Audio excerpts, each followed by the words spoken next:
Всем спасибо большое. С вашего позволения приступаем к выполнению программы конференции. Хаксультехен нонмун пальпио сессион을 시작하도록 하겠습니다. На правах модератора хотел бы сообщить нашим уважаемым докладчикам, что на каждый доклад отведен 15 минут регламентного времени. Искренне прошу всех выступающих соблюдать данный регламент. Далее по программе выступит 5 докладчиков. Затем после всех выступлений перейдем к дискуссионной части нашей конференции. 각 논문 발표 시간이 15분으로 제한되어 있으니 발표자분들께서는 발표 시간을 지켜주시면 감사하겠습니다. 먼저 발표자 5명이 논문 발표를 마친 후에 질의응답 시간이 있겠습니다. Для открытия первой сессии конференции с докладом приглашается господин Якубов Шухрат Умматуллаевич, директор департамента Министерства высшего и среднего специального образования Республики Узбекистан. Монжо Якубов Шухрат Умматуллаевич, 우즈베키스탄 중고등교육부 국장님 발표가 시작하겠습니다.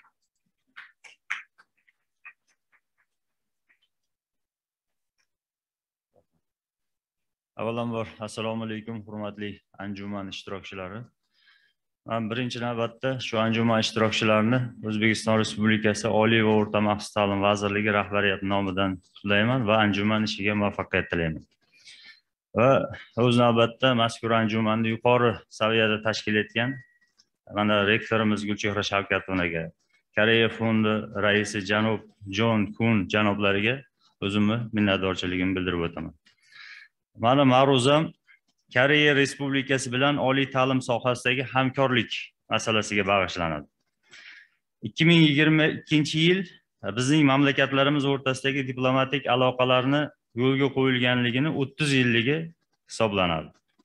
O'zbekiston Respublikasi va Koreya Respublikasi o'rtasidagi munosabatlar alohida strategik hamkorlik darajasiga ko'tarildi.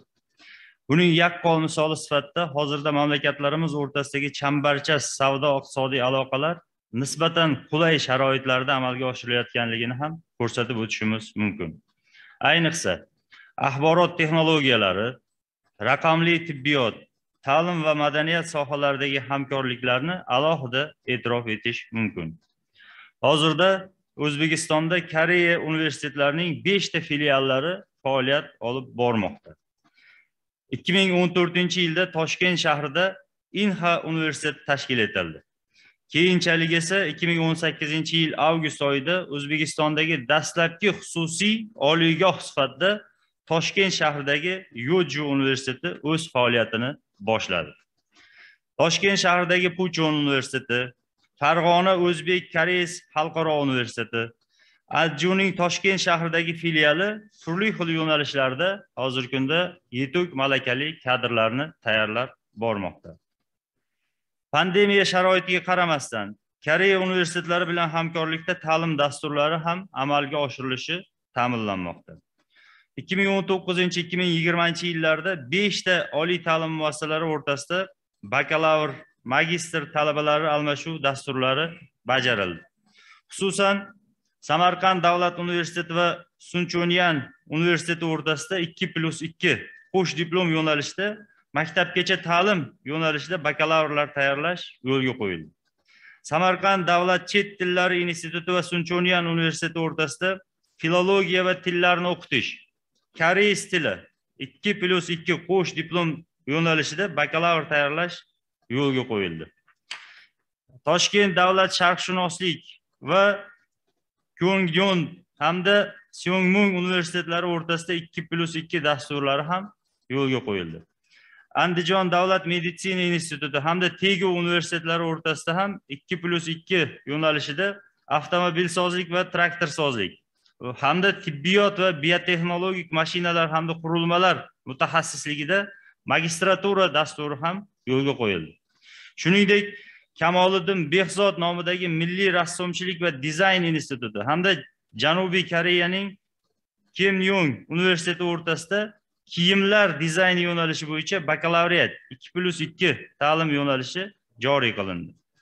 Toshkent davlat texnika universiteti va Chungam Milliy universiteti o'rtasida elektr ta'minot 1+1 va muqobil energiya manbalari bakalavriat 1+1 ta'lim yo'nalishlari ham joriy etildi.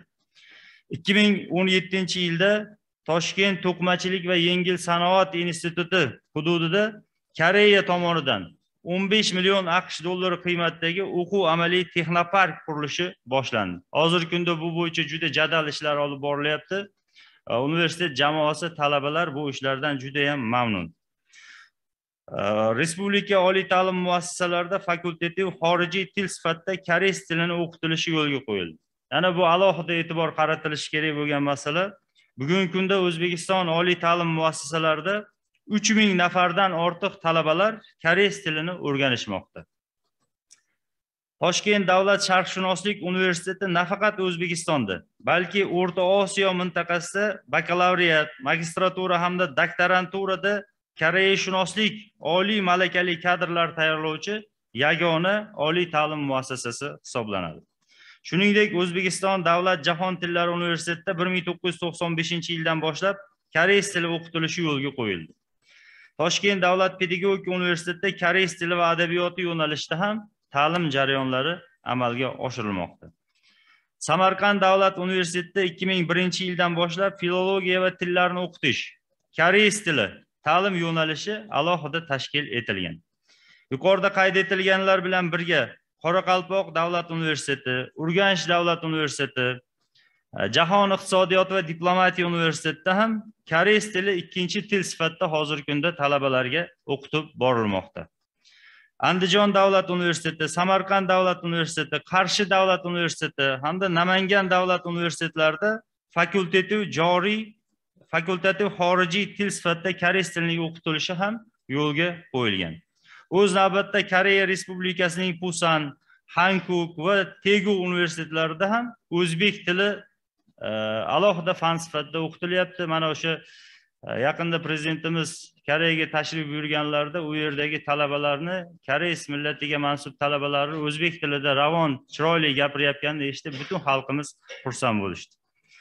Hozirgi kunda Koyka tomonidan Toshkent axborot texnologiyalari universiteti hamda Toshkent pediatriya tibbiyot institutida hamkorlikda katta loyihalar amalga oshirib borilmoqda. Umuman muxtasar qilib aytganda, bugungi kunda har ikki hamkor davlatning qo'shma loyihalari yoki dasturlari bo'lmagan sohalarni o'zi yo'q desak, mubolag'a bo'lmaydi.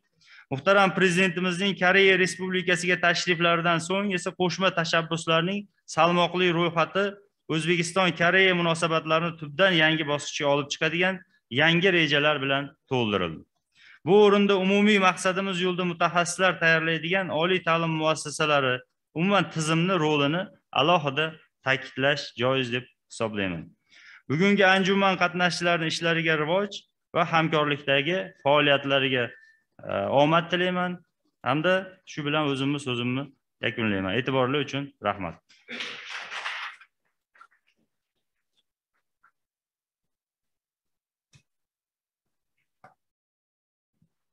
Благодарим за интересное выступление. Семинин Пальпио Камсатыримида. Далее выступить с докладом приглашается господин Ходжакулов Лазиз Чориевич, директор департамента Министерства народного образования Республики Узбекистан.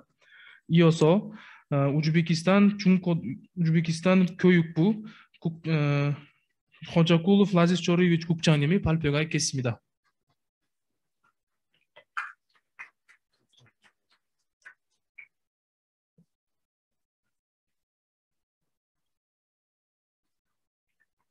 Доброе утро, уважаемые участники. Для меня большая честь присутствовать на этом интересной конференции, которая является, скажем так, одним из знаменательных событий в истории развития отношений между Кореей и Центральной Азией. Ну вот это сказал, переведите, вам будет тяжело. 이 큰 행사에 참석해 주셔서 모든 오신 분들이 감사드립니다. 우리 우즈베키스탄의 타시켄트에서 뵙게 돼서 너무 기뻤습니다. Когда мы говорим об отношениях между Кореей и Узбекистаном, в целом Центральной Азии, На самом деле, когда мы говорим об официальных цифрах 30 лет, мы можем на самом деле увидеть, что эти отношения идут глубоко историей в древние века. Например, мы знаем то, что при раскопках Афросиаба были найдены такие фрески, где были увидены именно как раз-таки послы из древней Корейской империи Гугурьё, которая говорит о том, что наши отношения, они уходят вглубь веками. 우리 30주년 기념일에 따라 우리는 우즈베키스탄하고 한국 대한민국은 어느 정도 역사적인 문화를 하고 계시는데 잘 볼 수 있습니다. 그에 따라 우리는 오랫동안 역사적, 문화적 쪽으로 우리는 계속 진행하고 있는지를 잘 알 수 있습니다. Также мы сохранились еще и такие письменные памятники, которые показывают то, что были отношения между центральноазиатскими государствами и империей Силла. Все это говорит о том, что наши отношения не были построены вчера, они имеют прочный фундамент для дальнейшего развития. 고려 시대부터 신라까지는 우리가 글쓰기까지는 다 기록을 볼 수 있으면은 타슈켄트하고 우즈베키스탄하고 대한민국은 어느 정도 오랫동안 진국까지 손을 잡아서 독립하게 됐는지를 잘 알 수 있습니다. И отрадно видеть, что Ташкентский университет востоковедения делает огромный пласт работы в том направлении и делает все для того, чтобы наши отношения развивались гармонично и притом именно на научной основе. 양국 관계를 활발하기 위해서는 동만대학교는 얼마나 노력하셨는지는 오랫동안 잘 볼 수 있습니다. И интерес к корееведению в целом, а также к корейскому языку в системе образования в Узбекистане высок, в том числе в системе и народного, то есть школьного образования. Я хотел бы привести некоторые цифры. Согласно постановлению Кабинета министров, 4 школы в Узбекистане специализируются исключительно на изучении корейского языка. Притом эти школы находятся не в центральных городах, а именно в местах, где не сказать, что существует такая вот большая корейская диаспора, Корейсарам, а вполне обычный, как бы скажем, пласт населения. 여기서 아시다시피 여기 우즈베키스탄에서 지금까지 진행하고 있는 모든 대학들도 많습니다. 그 중에서 우리는 특별하게 4개 대학뿐만 아니라 학교에서도 많은 신경을 쓰고 학교는 지금까지 4개 학교를 우리가 볼 수 있습니다. В целом у нас по Узбекистану в школах, в 12 школах по Узбекистану корейский язык преподается как иностранный язык, и классов, где эти школы находятся, 126 классов, и более 4000 учеников на данный момент изучают корейский язык. 요새 12군데에서 학교를 지금 한국어로, 외국어로 지금 공부하는 학교들도 많습니다. 그 중에서 모두 합치면은 총 4,000명 학생들이 한국어를 배우고 있습니다. Важным вехом развития отношений в системе образования, в том числе народного образования, было подписание меморандума о сотрудничестве между Республиканским центром образования и Корейским центром образования, которое было на прошлой неделе. 막 지난주에 여기는 계약서 메모란덤을 많이 하셨고 그거는 우즈베키스탄하고 대한민국은 그리고 한국어를 활발하기 위해서는 여러 가지 메모란덤을 작성을 하는 것은 우리가 잘 알고 있습니다. В целом я уверен, что такой вектор сотрудничества принесет обязательно свои плоды, и наши отношения Узбекистана, отношения стран Центральной Азии скорее будут только развиваться, и это даст нам новый импульс для, скажем так, двухстороннего полезного сотрудничества. 우리는 앞으로는 양국을 활발하기 위해서는 우즈베키스탄, 대한민국은 한국어를 발전시키기 위해서는 우리는 노력할 겁니다. 감사합니다. Спасибо.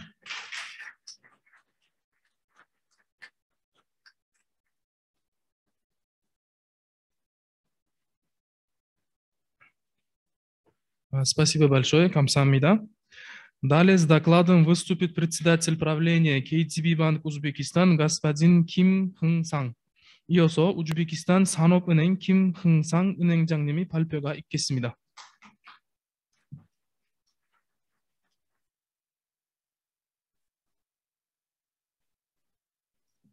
안녕하십니까.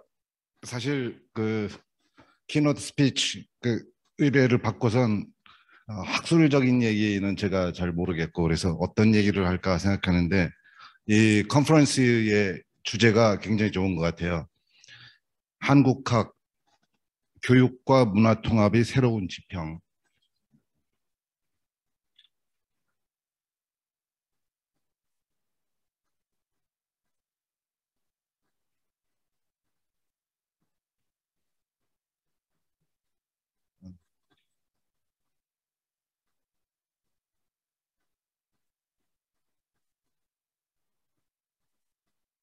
그래서 제가 다른 분들은 논문으로 이렇게 준비해 오셨는데 저는 오늘 이야기를 시간도 짧지만 저 세 가지 키워드만 하려고 합니다.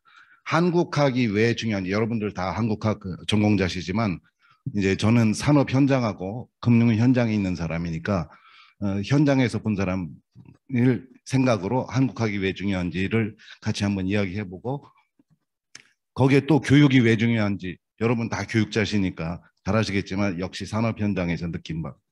그럼 이제 앞으로 한국학과 이 교육에 대해서 어떻게 새로운 지평을 제 입장에서 산업 현장에서 볼 때는 열어가면 좋겠는가 하는 걸 말씀드리려고 합니다.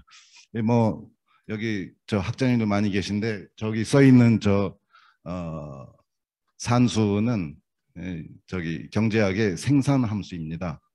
생산이면은 한 나라 경제를 얘기한다고 크게 그냥 해도 별 상관없을 것 같습니다.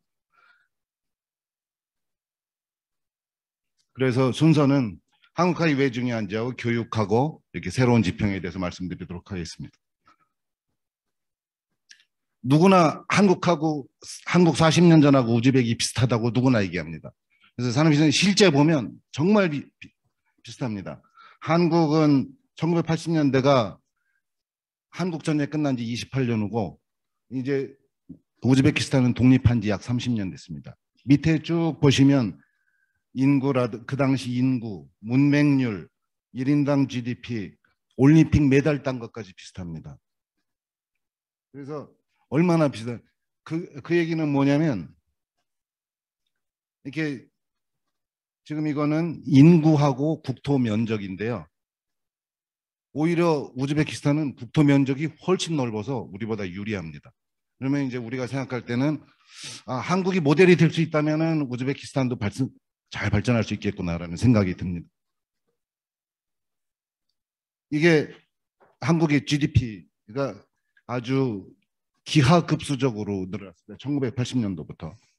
과연 우즈벡 40년 후에 이게 보일 건지에 대해서 오늘 아마 이 자리가 제가 드리는 말씀은 최선일 것 같습니다. 사진으로 보면 한국이 1980년대 남산을 내려본 광경이 저겁니다. 압구정동에 소가 밭을 갈고 있었어요. 1980년대 한양 아파트에. 지금은 남산이 저렇습니다. 이거 한 채에 30억씩 합니다. 과연 바뀔 수 있을 건지.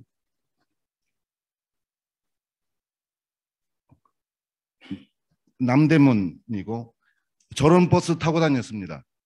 그런데 우즈벡에 보면은 아직도 차가 너무 많은 것 같아요. 강남대로입니다. 지하철이 9호선, 10호선까지 있습니다. 이렇게 우즈벡이 발전하기를 바랍니다. 그러면 어떻게 해야 되는지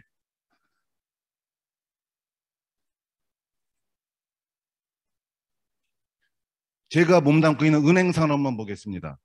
저희가 우즈벡에 은행이 33개가 있는데 저희가 14위입니다. 규모로.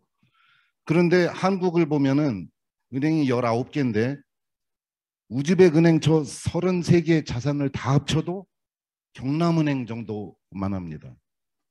경남은행이 19개 은행에서 랭킹이 12위입니다. 그러니까 얼마나 더 발전해야 되는지를 생각해 보면은 좋을 것 같습니다. 그래서 좀 구체하게 저걸 가져왔는데 오늘 이제 교육을 얘기하는 게 결국은 저거는 한 나라가 잘 살려면은 A가 사회 전체의 생산성 효율성입니다. L이 사람입니다. 교육. 그리고 저 베타가 사람들이 인적 자원이 숙련도, 기술, 지식 총체적인 겁니다. 저 K는 크게 얘기하면 돈으로 환산할 수 있는 자본인데 그것도 효율성이 붙습니다. 결국 교육, 두 번째 주제에서 교육의 모든 것은 저 알파하고 베타를 키우자는 겁니다. 자, 그러면 얘기를 모으면은 우즈벡이 한국처럼 할 수 있다 하고자 한다면 한국학은 절대적으로 필요합니다. 한국학의 물론 기초는 한국어고요. 여러분들이 많이 하시는. 그래서 제가 지난주에도 여기 중앙은행 데피티 체어맨을 만났는데 저축을 좀 장려할 수 있는 방안이 없냐고 그래서 한국에 보면 다 있다. 옛날에 재산형성저축, 주택청약저축, 그다음에 장학저축 이걸 다 알려줬더니 그런 게 있냐고 그러더라고요. 그래서 설명해 줬더니 이건 너무 좋은. 그래서 한국에 가서 공부했거나 높은 수준의 사람들한테 자료조사를 시켜라. 그러면 답은 나온다. 또 다른 거 물어봅니다. 어디 통화정책 어떻게 해줬으면 좋겠냐면 한국에 다 있다. 한국은 어떻게 포항제철을 만들었느냐 그러면 산업은행 60년 사에 보면 다 있다.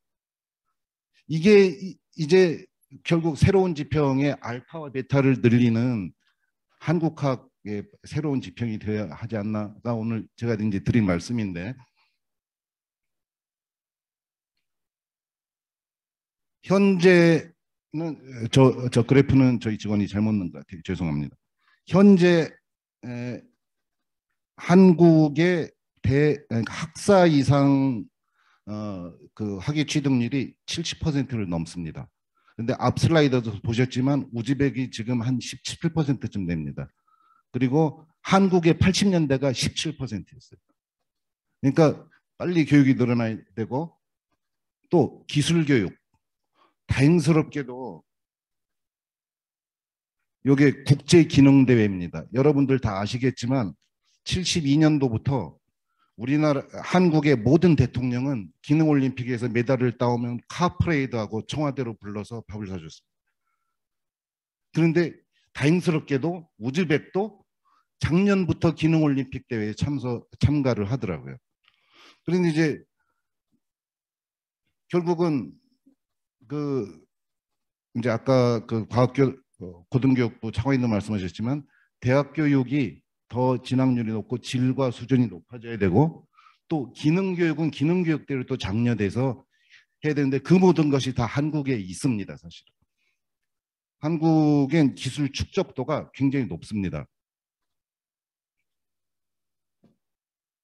그래서 이렇게 보면은 여기 세종학당 학장님들 정말 모든 분들이 노력을 많이 하시고 애쓰셔서 이쪽 CIS 지역에서 한국어를 교육한 지가 아마 한 30년 됐을 겁니다. 그래서 새로운 지평을 열고자 이런 학술대회를 하시는 것으로 알고 있는데, 또 학생 교류도 필요합니다. 다 지금 보니까 제가 놀랐어요. 이미 저 국제교류재단 이사님께서 말씀하시는데 316명의 석박사 학생을 지원했다. 또 고등교육부 국장님이었는데 또 유아교육부 차관님 말씀하시는데 모든 대학하고 다 교류하고 있고 또 대학생 수가 급격히 늘어나고 있다고 하는 그 부분은 아주 제가 오늘 감동받았습니다. 그런데 그 대표적인 한국을 배울 수 있는 그 프로그램이 제가 알기로 이제 인하대학교하고 아주대학교 보면은 정말 유능하신 그 한국의 학자님들이 오셔서 가르치시더라고요.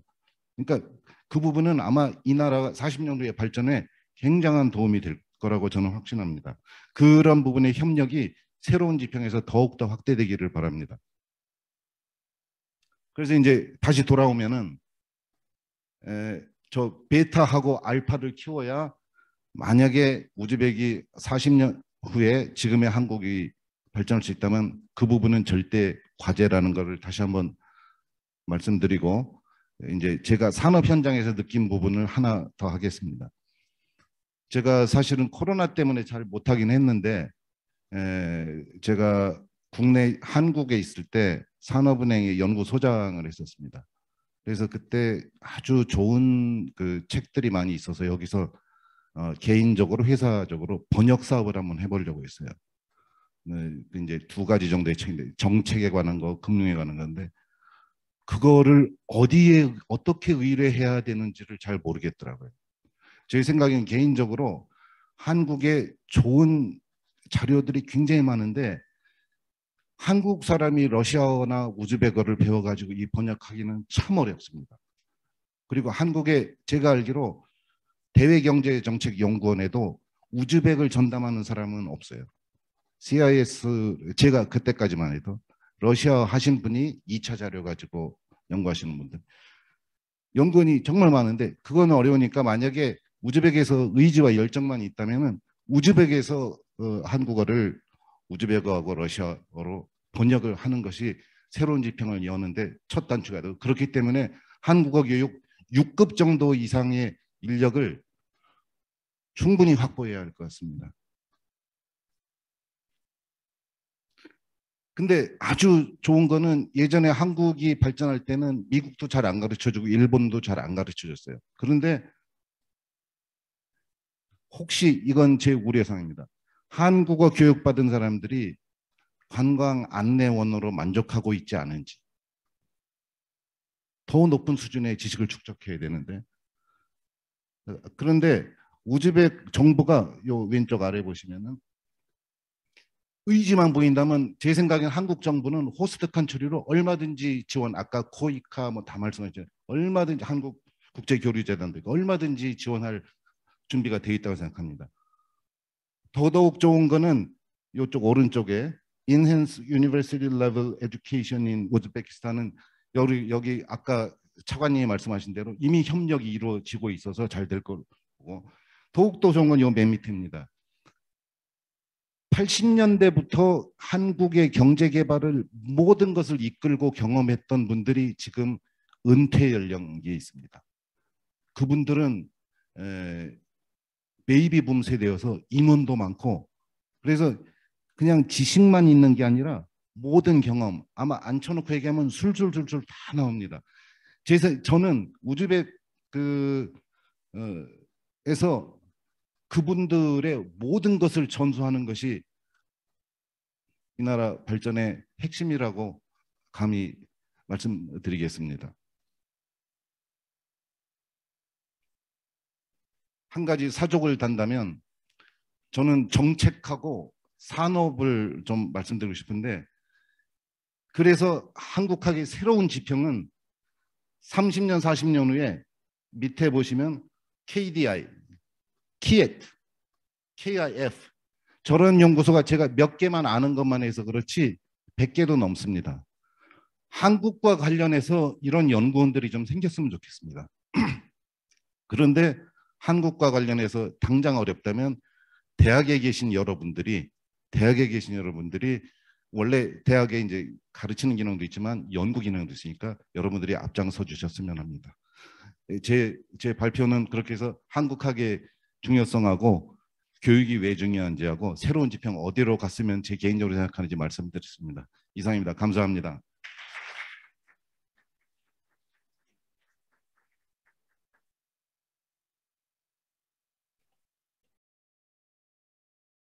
Спасибо большое за интересное выступление. Чиминнен Пальпио Камсатеримида. С докладом в онлайн-формате выступает господин Ли Джусон, старший научный сотрудник научно-исследовательского института по Центральной Азии Университета иностранных языков Хангук. 다음은 한국 외국어 대학교 중앙아시아 연구소 이주성 연구원님이 온라인 발표가 있겠습니다. 네, 안녕하십니까. 잘 들리시나요? 네, 혹시 잘 들리시는지 한 번만 대답 좀 해주세요. 네, 잘 들립니다. 네네. 네, 안녕하십니까. 저는 한국외국어대학교 중앙아시아연구소 전임연구원 이주성입니다. 우선 이렇게 뜻깊은 자리에 또 의미 있는 이제 30주년을 맞이한 행사에 이렇게 발제할 수 있는 기회를 주신 중앙아시아 한국학 교수협의회 그리고 여타 주관기관 관계자분들께 감사 말씀 먼저 드립니다. 제가 사실 네. 조금 더 크게 말씀해 주시면 좋겠습니다. 조금 더 크게. 네. 이렇게 말씀드리면 잘 들리나요? 네, 잘 들립니다. 감사합니다. 네. 네. 우선 이렇게 발표 기회를 주신 이제 한국학 교수협의회 그리고 다른 관계자분들께 감사 말씀드리고요. 제가 사실 우즈벡 출장 계획이 있었는데 그게 좀 변경이 돼서 직접 회의장에서 발표하지 못하게 된 점 우선 사과 말씀드리고 매우 아쉽다는 말씀드리고 싶습니다.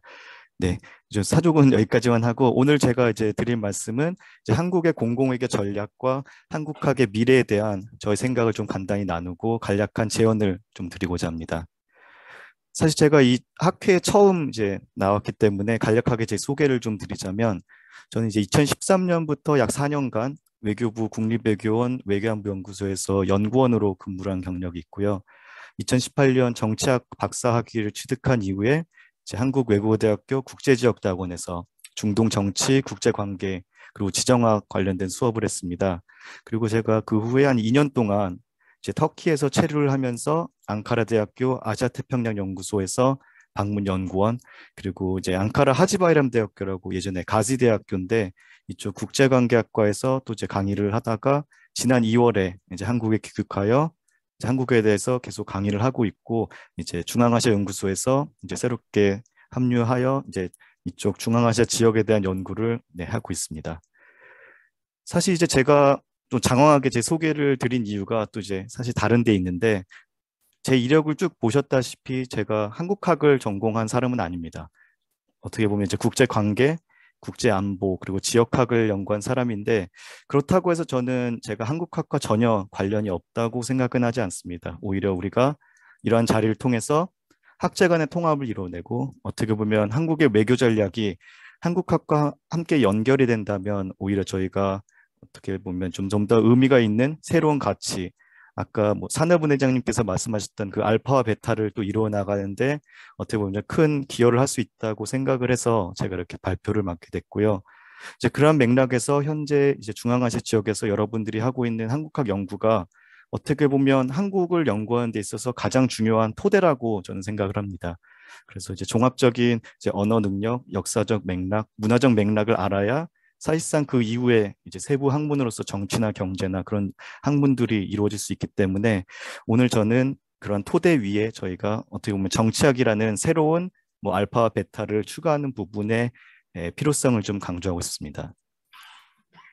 네, 좀 옛날 자료긴 한데 지난 2012년 동아일보에서 이제 조사를 해봤습니다. 한 1,800명 정도의 해외 한국학 연구자를 대상으로 연구를 해보니까 보시다시피 뭐 단순히 산술적으로 어학, 문학, 역사와 관련된 연구가 한 절반 정도 되고 사회문화 15%, 정치, 외교 관련 분야는 한 10%의 학자분들이 연구를 하고 있는 거로 밝혀졌는데 최근의 추세도 크게 다르지 않다고 제가 확인을 좀 했고 좀 그림이 작지만 이제 중앙아시아 경우에도 좀 비율이 비슷했습니다. 어학이나 문학, 역사와 관련된 연구가 어떻게 보면 가장 중요한 토대 연구이기 때문에 절반 정도가 이 분야를 이제 투자를 하고 있다고 보시면 될 것 같은데 사실 이제 중앙아시아 지역에서 지금까지 어떻게 보면 한국학 연구가 굉장한 성과와 이제 진전을 보였는데 그렇기 때문에 저는 이제 이런 한국학 연구하시는 분들께서 그 이상의 가치, 그 알파와 베타를 창출할 수 있다고 저는 좀 확신을 합니다. 그래서 어떻게 보면 좀 사기꾼처럼 들릴 수 있을지 모르지만 저는 현재 한국학 연구가 어떻게 보면 이제 30주년을 맞이해서 새로운 전환기로서 새로운 지평을 열면서 120%를 만드는 좀 그런 방법을 저희가 이제 고민해 봤으면 좋겠다고 생각을 했습니다. 혹시 여러분들께서 이제 유리공예를 하는 과정을 한번 보셨는지는 모르겠어요. 인터넷이든 직접 보셨는지 모르겠지만 사실 이제 유리 결정들을 이제 뜨거운 온도로 녹이고 어떻게 보면 그 결정 자체를 우리가 순수하게 100%라고 한다면 이제 그 나머지 몫은 기술자와 도구의 몫입니다. 그분들이 이제 결국 이 기술자들은 여러분과 같은 교육자들이 되시겠는데 이제 결국 몇 배나 큰 컵이나 물병이나 항아리 다양한 형태의 새로운 가치를 창출하는 그런 사례에서 보듯이 저는 어쩌면 이제 공공외교가 여러분들이 활용할 수 있는 도구로서 이 어떻게 보면 새로운 20%의 가치를 만드는 것이라고 좀 생각을 합니다. 그래서 이제 공공외교를 우리가 어떻게 활용해야 되는지 그 부분을 좀 얘기하기 앞서서 배경을 좀 설명한 차원에서 혹시 좀 이 분야의 생소한 분들을 위해서 공공외교가 무엇인지 그리고 한국의 공공외교 정책이 어떠한지 좀 간략하게 소개하고 넘어가겠습니다. 저희가 시간이 많지 않기 때문에 좀 제가 빨리 말을 하더라도 조금 양해해 주시기 바랍니다. 우선 이제 공공외교 정의는 많은 분들이 아시다시피 이제 간단합니다. 어떤 국제적 행위자가 자신의 정책 목표를 달성하기 위해 이게 사실상 이제 국익을 극대화하기 위해 외국의 대중에게 개입을 하는 것을 의미합니다. 근데 사실 개입이라는 의미가 어떤 분들은 좀 부정적으로 인식할 수도 있어요. 이제 좀 냉전기를 겪으신 분들은 프로파간다가 먼저 떠오르고 여론 조작이 떠오르시겠지만 사실 우리가 얘기하는 이 공공외교는 긍정적인 측면을 의미합니다. 홍보나 정보의 공개 측면을 의미하고요. 사실 이제 한국어로서 공공외교의 공자, 앞에 공자는 공개하다, open to public을 얘기하고 뒷부분의 공은 함께하다, 공평하다라는 의미를 가지고 있습니다. 사실 이제 이런 공공회가 어떻게 등장했는지 좀 간략한 배경을 설명드리자면 이제 19세기나 20세기는 우리가 흔히 전통 외교의 시대라고 표현을 하죠. 그 당시에는 여러분들도 이제 실질적으로 경험을 해보셨듯이 강대국들이 어떻게 보면 이제 커튼 뒤에서 자기들만의 이익을 가지고 세계를 쥐락펴락했습니다. 그래서 뭐 제 뒤에 배경에 지도에서 보시듯이 중동도 그렇고 중앙아시아 지역도 어떻게 보면 자로 잰 듯이 반듯하죠. 그런 맥락에서 봤을 때 어떻게 보면 서구 강대국들이 자신들이 비밀 외교를 통해서 이제 국가들을 나누고 자기들의 이익을 나눴던 그런 시대였기 때문에 사실 그 당시 이제 정보가 통제되고 국민들은 외교 결정 과정에서 철저히 배제되었습니다. 그리고 국가들 간에도 정보 비대칭이 있었기 때문에 이제 이런 비밀 외교가 계속해서 유지가 될 수 있었다고 볼 수 있습니다. 뭐 냉전기에도 계속되었고요. 하지만 이제 그런 가운데서도 사실 뭐 왜곡된 형태로나마 이제 공공외교가 존재했는데 그게 바로 이제 프로파간다 외교 혹은 미국이 주장하는 이제 공보 외교였습니다. 그래서 당시에 이제 양 진영이 서로의 프로파간다를 통해서 자기 국민들을 어떻게 보면 좀 규합하고 설득하는 과정을 거쳤고 상대국 국민들을 우리 편으로 회유하거나 아니면 혼란이나 분쟁을 야기하는데 어떻게 보면 이제 잘못된 형태지만 이제 공보라는 의미에서 이제 공공 외교를 펼쳤는데 사실 이제 냉전기엔 사실상 이것이 가장 효율적이었고 이제 이런 공공 외교의 어떻게 보면 이제 기초 단계로서 기능했던 것은 사실입니다.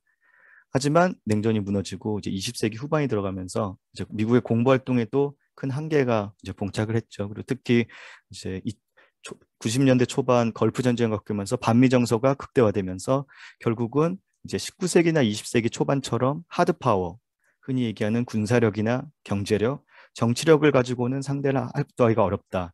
그런 이제 인식이 점차 늘어나게 됐고요. 그러면서 이제 조세프 나이가 이제 새로운 소프트 파워라는 개념을 들고 나옵니다. 그래서 국력이 이제는 지식이나 문화, 이념 등의 소프트 파워를 바탕으로 설득하고 동의를 구하는 과정으로 우리는 이해한다. 그래서 결국은 다른 국가나 국민들이 나의 국가를 따르게 만드는 매력을 극대화하자라는 측면으로 어떻게 보면 이제 공공외교의 개념이 새롭게 이제 인식이 되기 시작했고요.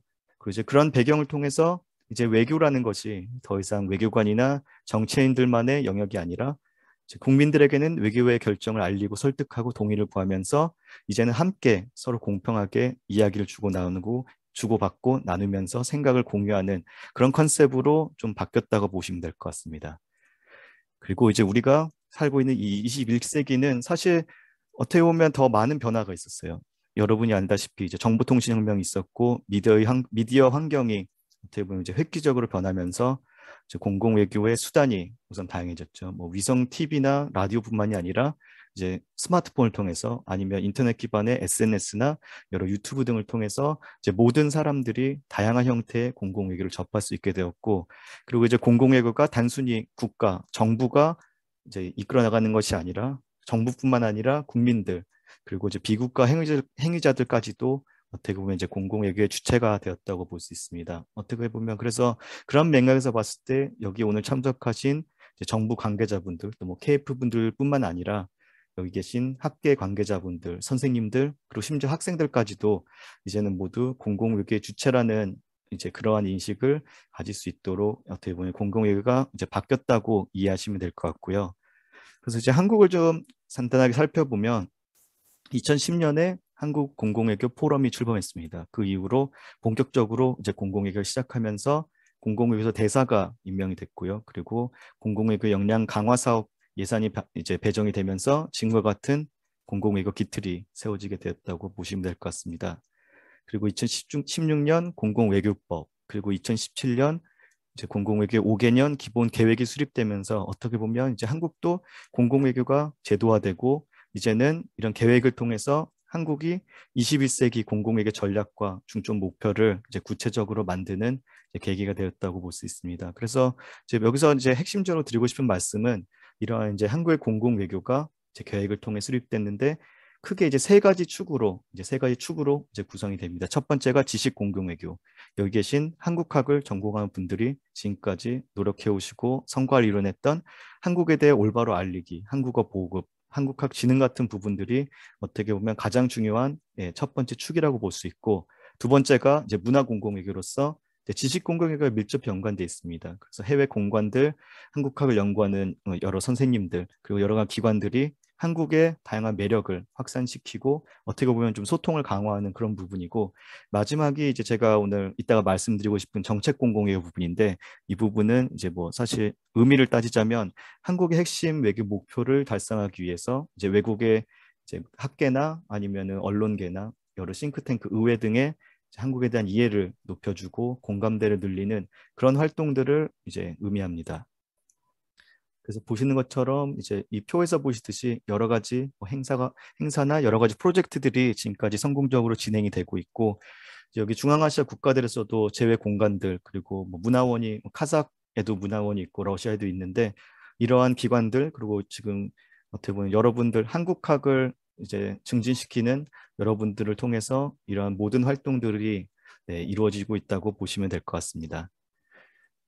그래서 사실은 이제 우리가 한국 어떻게 보면 이제 이러한 결과 어떻게 보면 이제 한국의 소프트 파워 랭킹이 꾸준히 증가를 했죠. 그래서 2021년 같은 경우에는 한국이 거의 11위까지 도달하는 성과를 냈는데, 이 부분이 어떻게 보면 한국학 연구를 하시는 여러분들의 어떻게 보면 중요한 역할과 성과 덕분이라고 저는 생각을 하는데, 그러면 이제 우리가 이런 공공외교를 더 활용을 해서 저희 이제 학술대 주제에 맞게 어떻게 이제 30년 이후를 더 발전적으로 나가야 되는지 제 개인적인 좀 제언을 말씀드리고 싶습니다.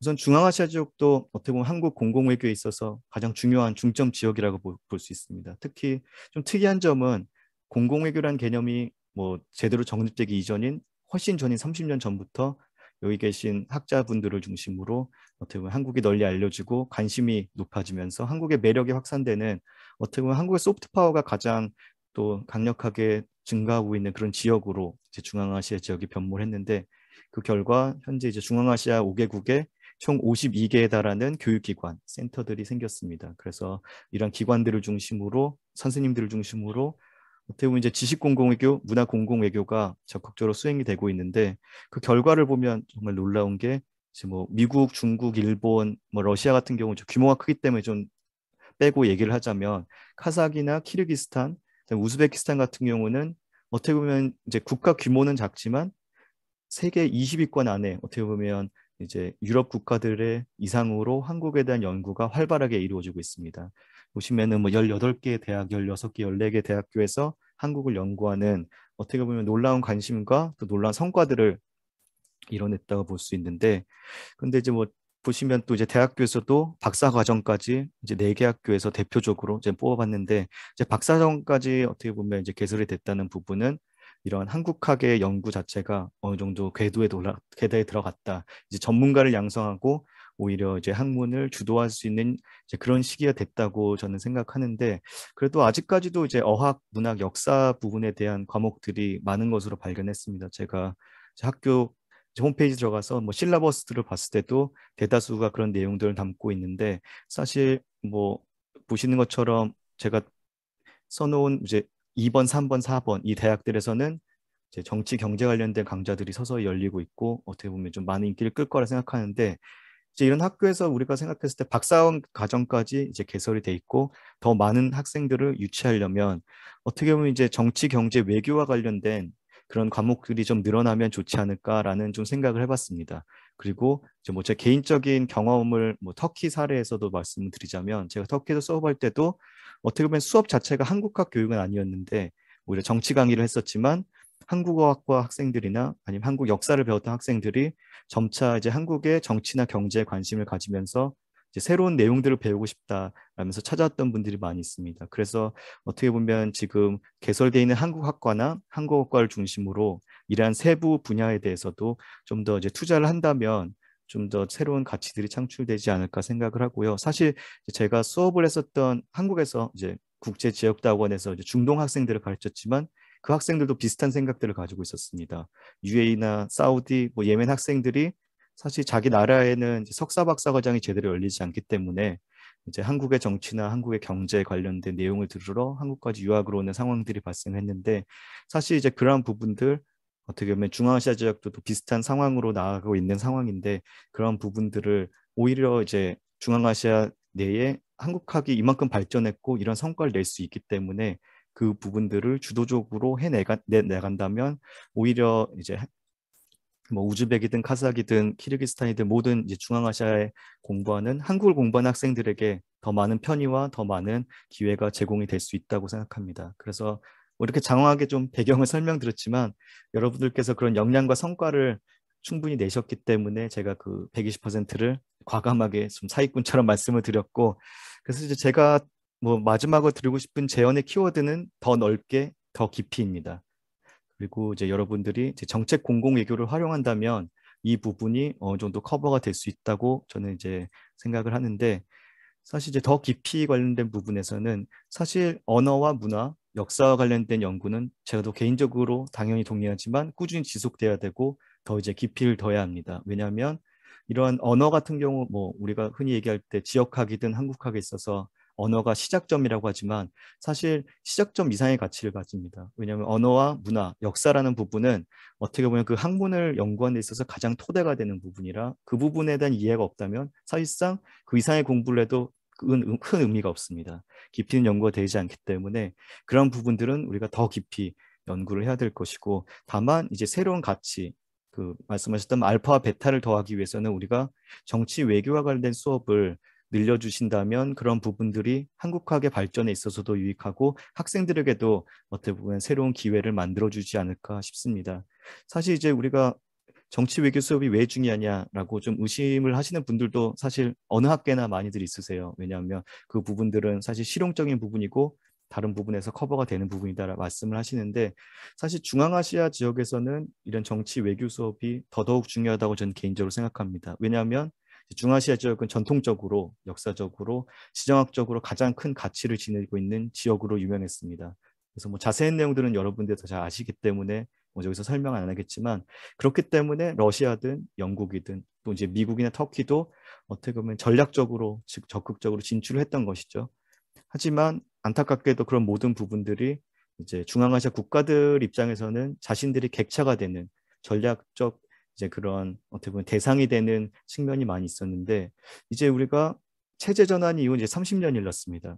이제 새로운 세대가 이제 대학교를 들어오고 이제 사회를 이끌어가는 신세대로서 이제 차세대들이 이끌어 나가야 되는데 그런 이제 세대들에 있어서는 어떻게 보면 이제 더 이상 객체가 아니라 주체가 되기 위한 전략적 사고를 할 수 있는 능력을 길러준다라는 생각을 저는 뭐 중동이나 뭐 터키뿐만 아니라 중앙아시아 지역에서도 그게 상당히 중요하다고 저는 생각을 하고 그 부분을 한국학을 연구하시는 여러분들, 한국에 대해 누구보다 잘 알고 한국의 모든 상황을 알고 있기 때문에 여러분들이 사실 그 부분을 주도해야 뭐 다른 학교의 다른 학과, 뭐 국제관계학과나 뭐 경제학과에서도 뭐 한국을 연구하겠죠. 동아시아 지역을 연구하고 하겠지만 그분들이 가지고 있는 토대적인 지식이 여러분들에 비해 당연히 부족하기 때문에 모든 것을 아는 여러분들이 그것을 전달할 때 더 효과가 있다고 생각합니다. 그리고 왜 한국이냐라는 부분이 어떻게 보면 좀 궁금하실 수 있는데 사실 한국은 좀 특수한 케이스입니다. 한국만큼 실패와 경험을 두루 경험한 나라도 없고 어떻게 보면 최빈국으로서 가장 후진국에서 선진국의 대열로 올라갔고 이제 동방에서 아무도 모르는 소국이 이제는 어떻게 보면 중견국의 대열에 올랐는데 사실 중앙아시아 국가들도 어떻게 보면 제한된 자원, 어떻게 보면 여러 가지 어려운 상황들 속에서 어떻게 보면 외교 전략을 통해서 이를 돌파해 나가야 되는데 사실 이제 뭐 우크라이나 사태 이후로 이제 중앙아시아 국가들도 새롭게 전환기를 맞이한 지금과 같은 시점에서 이러한 전략적인 사고를 이제 함양하는 것이 차세대들이 이제 우즈베키스탄이든 카자흐스탄이든 다른 국가들을 이끌어 나가는 데 있어서 어떻게 보면 가장 필요한 부분이 아닐까 싶고, 또 이제 여러분들 같은 교육자들이 이제 가장 그 길을 잡아줘야 되는 그런 부분이라고 저는 생각합니다. 네, 시간이 너무 많이 돼서 이제 마지막 슬라이드인데요. 하지만 사실 뭐 어려움이 많은 건 당연히 알고 있습니다. 인력이 부족하고 전공자도 부족하고 자료도 부족하기 때문에, 그럼 이걸 어떻게 효율적으로 하느냐. 사실 이런 한계를 극복해 줄 수 있는 가장 효율적인 도구가 한국의 정책 공공외교를 이제 활용하는 부분입니다. 사실 이제 많은 분들이 오해하는 부분이, 사실 정책 공공외교 하면 왠지 정부가 이끌어야 될 것 같고 KF에서 자체적으로 뭔가를 만들어서 줘야 된다는 생각을 하는데, 사실 그렇지 않습니다. 여기 계신 한국인 교원 선생님들, 그리고 또 현지의 한국과 연구원 선생님들도 똑같이 공공외교로서, 민간 외교의 주체로서 그 역할을 담당할 수 있습니다. 다만 이제 외교부나 KF에서 좀 더 자료들을 잘 만들어주는 것이 가장 중요하겠죠.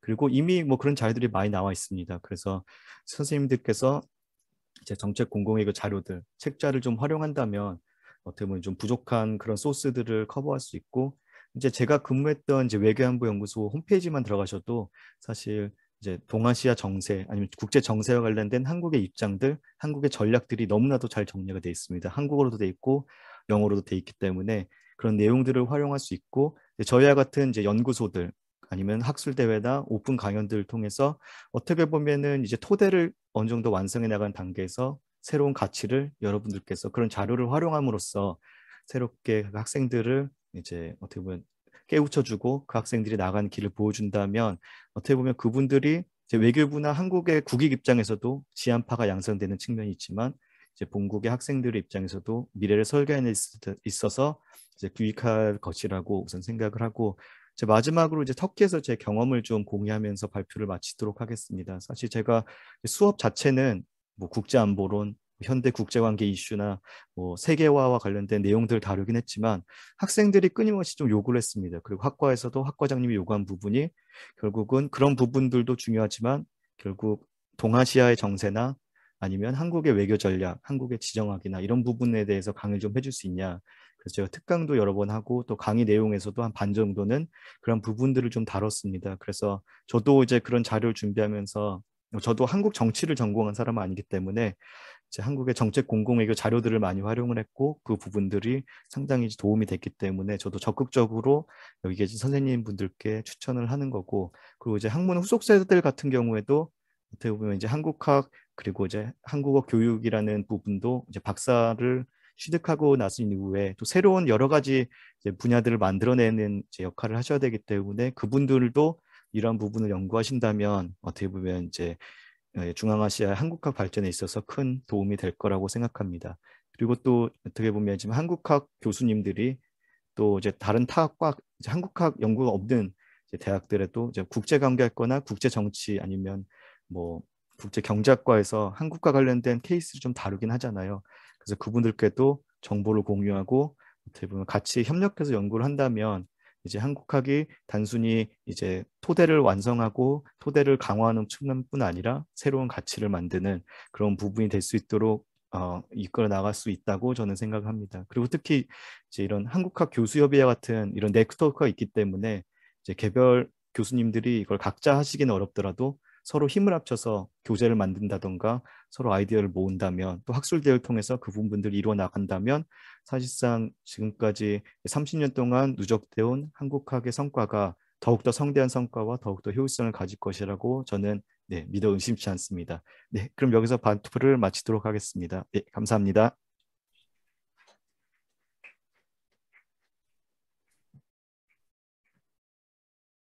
Благодарим за интересное выступление. Чеминнен Пальпео Камсатеримида. Завершить первую сессию пленарных докладов приглашается к выступлению господин Го Хо Юн, доцент кафедры политологии и дипломатии университета имени Назарбаева. Назарбаев 대학교 외교 정치학과 고호윤 교수님이 발표로 오전 발표 세션을 마무리하도록 하겠습니다.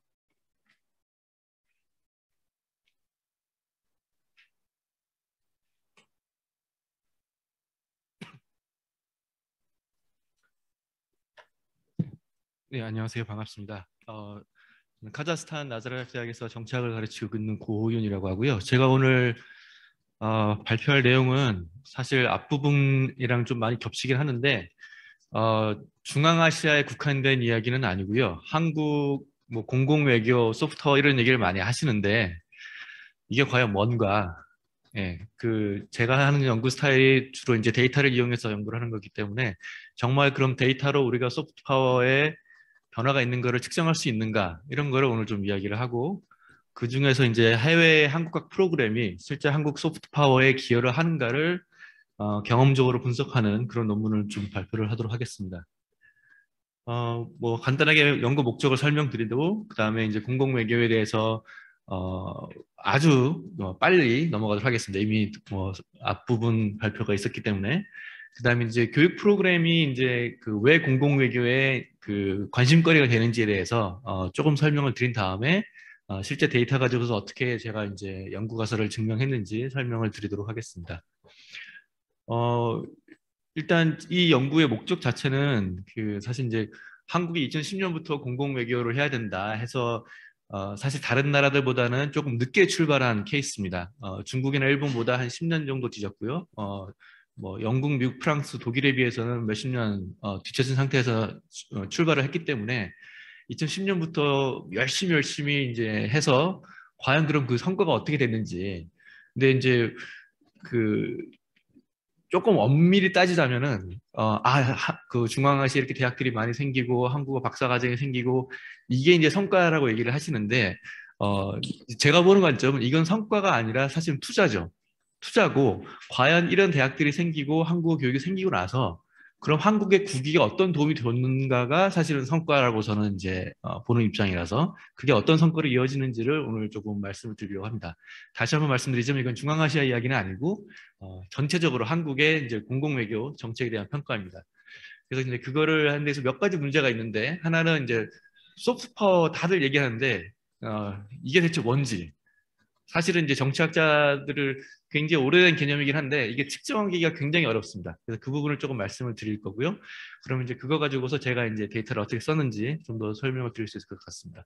공공외교는 앞에 이제 이수동 박사께서 말씀하셨듯이 굉장히 광범위한 개념이고 실제로 공공외교에 대한 정의가 이렇게 쭉 이제 안 나오네요. 쭉 발전이 되었는데 나중에 이제 기회에 대해서 천천히 보시면 아시겠지만 개념이 계속 확장이 됩니다. 그렇죠? 처음에는 이게 정부 대 정부가 아니라 정부 대 비정부 이런 얘기를 하다가 나중에는 굳이 정부가 없어도 비정부 대 비정부 그 다음에 영역도 뭐 정책 이게 아니라 뭐 문화, 지식 이런 교육까지 다 이제 공공외교 개념이 되다 보니까 자꾸 개념이 확대가 되고 외연이 확장되는 그런 성향을 볼 수 있고요. 정착해서 이제 관심을 두는 이유는 공공외교가 이제 정책 결정 이론에 크게 두 가지의 문제점을 제기하기 때문입니다. 외교 정책 결정 이론이라고 이제 정치학에서 얘기하는데 외교 결정은 대부분 엘리트들이 합니다. 그렇죠? 정부 관료라든가 뭐 대통령이라든가 이런 분들이 하는데 공공외교는 그게 아니다. 일반인도 공공외교의 주체라고 이제 말씀하셨으니까 그럼 이제 외교라는 것 자체가 이제 확 다원화되는 그런 개념이기 때문에 기존의 외교정책 이론에 대해 굉장한 도전을 제시하는 거고요. 두 번째는 이제 권력, 이제 국가 권력이라는 게 굉장히 중앙 집권화된 개념인데 이건 역시 되게 다원화되고 상대적인 개념으로 바뀌게 됩니다. 그래서 나오는 이야기가 이제 소프트 파워라는 이야기를 하게 됩니다. 소프트 파워 이야기할 때 이제 다들 얘기하는 것 중에 하나가 이제 매력이라고 아까도 말씀하셨지만 그럼 도대체 매력이 뭐냐? 이렇게 이제 궁금해하실 것 같아서 그 부분을 이제 조금 설명을 드리겠습니다. 일단 뭐 소통이 되고 대중과 대중 연결이 되고 이런 부분에 대해서 그래서 공공외교 연구하시는 분들이 설명을 많이 하고 있고요. 기존의 연구들 보면은 아까 뭐 비정부 행위자 역할, 그 다음에 뭐 대중의 역할, 일반 국민의 역할, 그 다음에 쌍방향 커뮤니케이션, 그 다음에 어떤 행태적인 변화가 있는가 없는가 이런 데 초점이 있는 게 이제 최근의 공공외교 연구의 동향이라고 볼 수가 있겠습니다. 근데 다시 한번 말씀드리자면 문제는 이 공공외교 개념이 너무 이제 광범위하게 확장되다 보니까 맞기는 맞는데 과연 이게 분석적으로 의미 있느냐 그게 이제 큰 한계고요. 두 번째는 이게 개념이 확장되다 보니까 엄밀한 데이터를 확보하기가 굉장히 어려워집니다. 그래서 이제 데이터 기반한 경험적인 분석에 굉장히 취약한 부분이 또 공공외교 연구 분야이기도 합니다. 특별히 이제 오늘 주제 관련돼서는 교육 관련 문헌과의 연계성이 상대적으로 많이 취약합니다. 사실 이제 그 대학 교육이라는 거를 정치학에서는 심지어 어떤 학자들은 굉장히 정치적인 제도라고 보는 경우도 있는데 그런 문헌들과 조금 연결시킬 수 있는 부분이 있음에도 불구하고 아직까지 많이 안 되어 있다는 게 제가 판단한 결과고요. 그래서 이제 공공외교로서 교육을 이야기를 할 필요가 있다라는 부분입니다. 국가 간의 정책 이런 거를 사실 상대방 국가에 전달하려면은 그게 이제 제대로 이야기가 전달이 되고 먹혀야 되는데 상대방 국가의 한국 문화나 한국어를 잘 알면은 당연히 그게 더 전달이 잘 되겠죠. 그래서 이제 공공외교에서 어떤 그 교육이 가치를 가진다라는 이야기를 하기도 하고 공공외교의 궁극적인 목적은 예를 들어서 이제 한국의 공공외교다 그러면은 한국의 공공외교를 해서 우즈벡이면 우즈벡, 카자흐면 카자흐의 소위 말하는 이제 지한파, 한국을 잘 알고 한국을 서포트하는 인력을 배출하는 거죠. 그래서 이 사람들이 나중에 뭐 정부의 관료가 되든가 아니면 사회 지도층이 됐을 때 한국과 조금 더 친밀한 관계를 이제 형성할 수 있을 것이다. 그런 기대에서 하는 건데 그렇기 때문에 그런 사람들을 길러낼 수 있는 최고의 제도가 대학이고 그래서 대학에서 이루어지는 한국어 교육, 한국학 교육이 의미가 있다라는 게 이제 뭐 저뿐만 아니라 오늘 발표하신 분들이 다 이야기를 했던 내용인 것 같습니다. 외국의 사례들은 뭐 초반에 잠깐 말씀드렸지만 미국은 뭐 풀브라이트 제도가 있어서 해외 우수 인력들을 자국으로 초청시켜서 공부시켜 주기도 하고 그 다음에 뭐 중국은 미국보다는 늦게 시작했지만 공자학원이라는 거를 이제 각 나라에 세워서 이제 중국의 역사를 알리고 언어를 알리고 그런 일을 해왔습니다. 한국은 다시 말하자면 후발주자이고요. 그래서 이제 그게 과연 어떤 식으로 잘 진행됐는가를 오늘 평가를 해보도록 하겠습니다. 해외 한국 프로그램에 대한 역사는 사실 이건 뭐 제가 깊이 연구한 분야는 아니고 이제 기존에 되어 있던 정리된 분야니까 참고를 하시면 될 것 같고요. 해외 한국학 그 현황인데 이건 사실 그 아까 말씀드렸지만 그 자료가 부족합니다. 그 코리아 파운데이션 통계센터라고 아까 이수정 박사께서도 보여주신 자료인데 거기 자료가 이제 2017년 기준으로 작성된 통계 자료고 그 이후에도 매년 계속해서 그 연간 도감 같은 게 나오긴 하는데 매년 이게 이제 집계하는 방식이 바뀝니다. 그래서 이게 데이터 모으는 입장에서는 굉장히 까다롭습니다. 그래서 어떤 때는 뭐 누적 통계를 발표했다가 그 다음에는 뭐 신규 사업만 발표를 했다가 이게 계속 들쑥날쑥해서 사실은 꽤 오래전부터 있는 통계에도 불구하고 이거 취합하기가 힘들어서 제가 최근에 취합을 하긴 했는데 그건 나중에 기회가 되면은 발표를 하도록 하겠습니다. 보시다시피 죄송합니다. 예. 일본, 중국, 미국이 제일 많고요. 그 중에서도 이제 언어 프로그램이 이제 가장 많이 설치되어 있는 걸로 알고 있습니다. 다시 말씀드리자면 이거는 통계는 이제 KF에서 그 설치한 게 아니고요. KF가 그냥 집계를 한 겁니다. 그러니까 그 중에는 자생적으로 발생한 프로그램도 있는 거죠. 그래서 이제 굳이 한국 정부가 지원해서 만든 프로그램이다 이렇게 보지 마시고 각 나라의 실제 한국학 프로그램이 어떻게 진행되고 있는지를 보여주는 통계입니다. 제가 이제 이 자료를 기반으로 해서 과연 이 한국학 프로그램들이 한국의 소프트 파워에 그럼 어떻게 기여를 했는가라는 걸 할 텐데 그 소프트 파워를 그러면 어떻게 측정할 것인가가 이제 문제가 된다고 말씀을 드렸는데 사실 소프트 파워뿐만 아니라 하드 파워도 생각을 해보면은 되게 모호한 개념이에요. 그렇죠? 뭐 그 나라의 하드 파워 그러면은 그걸 뭘로 측정할 건지. 근데 전통적으로 우리는 그냥 뭐 군사력, 그렇죠? 그 다음에 GDP, 인구 이런 걸로 가지고서 하드 파워다라고 생각을 합니다. 그러니까 마찬가지로 소프트 파워도 이런 비슷한 종류의 방식으로 측정할 수가 있는데 소프트 파워의 정의 자체가 우리가 뭐 매력이라든가 호감도 이런 게 있다 보니까 아까 이제 사실은 뭐 소프트 파워 인덱스라는 것도 있긴 한데 그게 이제 뭐 쉽게 말하면 이제 브랜드 파워 같은 거예요. 그걸 측정하는 방식은 시장 점유율입니다. 그러니까 시장 점유율이라는 게 사실은 경제력 돈이 많으면은 점유율이 올라가거든요. 그러니까 엄밀히 말하면 소프트 파워를 측정하는 방식은 굉장히 어설픈 그런 그 인덱스라서 학자들 사이에서 이제 소프트 파워를 측정하기 위해서 어떻게 이제 의논을 한 끝에 한 가지 이제 대안으로 제시한 게 그 나라에 관광을 갈 의향이 있느냐. 우선 제일 좋은 거는 전 세계적으로 서베이를 하는 겁니다. 그렇죠? 한국에 대해서 얼마나 호감을 가지고 있는지 여론조사를 하면 되죠. 근데 한국이 그럴 만한 돈도 없고 그럴 만한 시간도 없고 그럴 만한 관심도 많지 않습니다. 그렇기 때문에 그거 대신에 이제 한국으로 그러면은 뭐 관광을 올 의향이 있는가, 아니면 한국으로 유학 갈 의향이 있는가, 내지는 한국으로 이민 갈 의향이 있는가. 왜냐하면 개인 입장에서는 굉장히 큰 희생이거든요. 같은 돈이면은 왜 한국으로 여행을 가야 돼? 같은 돈이면은 왜 한국으로 관광 가야 돼? 유학 가야 돼?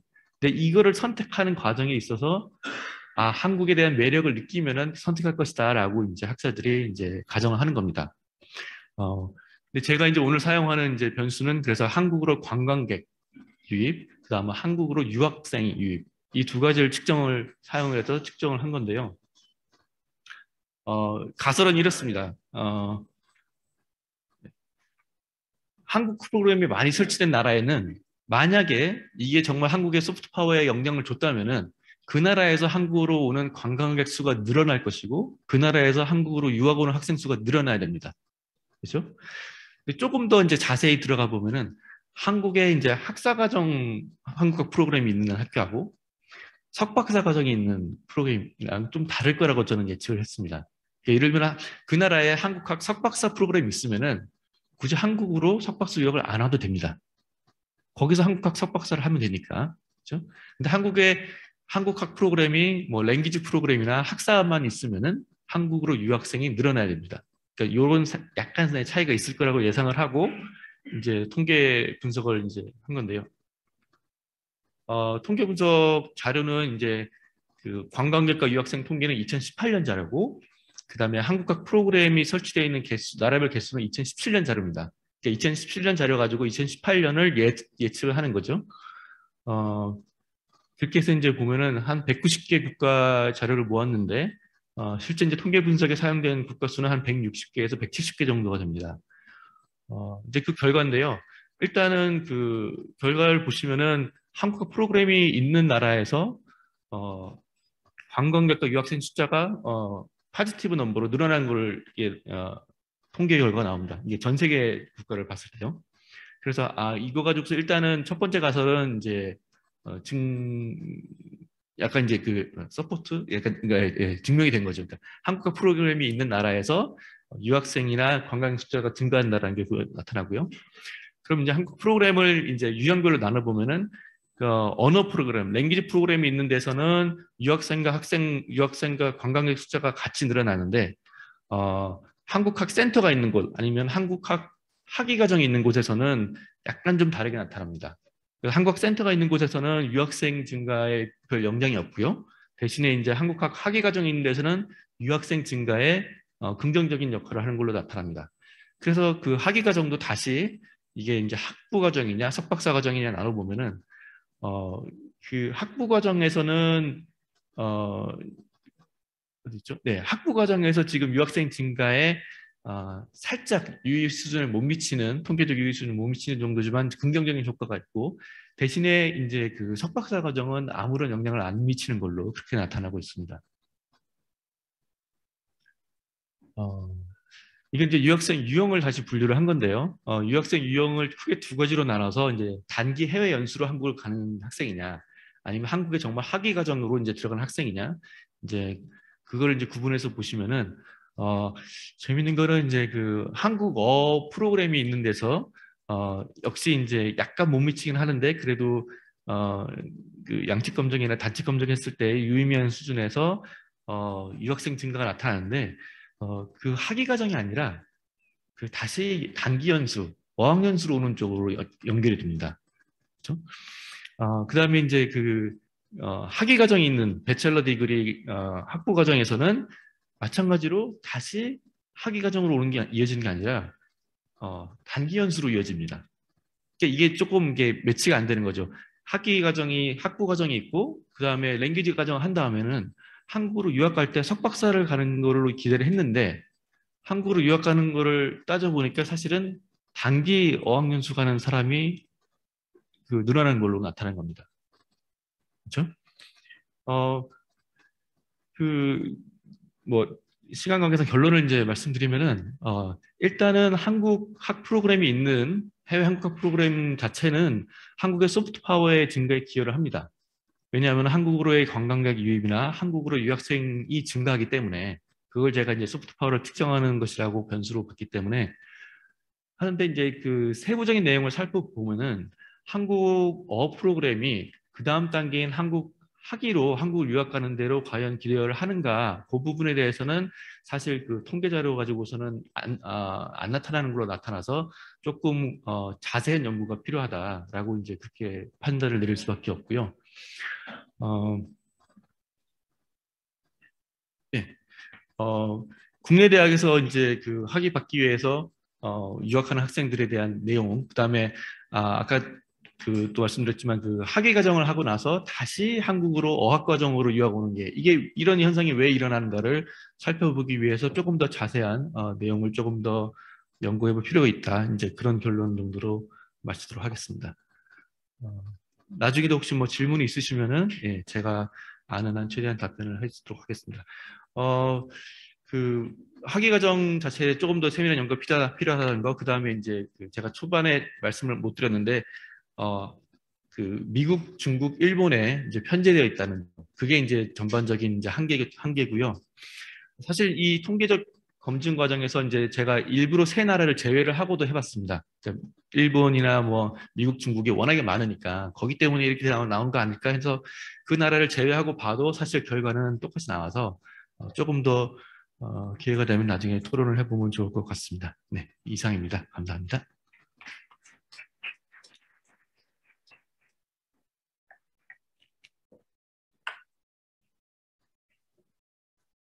Благодарим за интересное выступление. Чеминнен Пальпио Камсатыремида.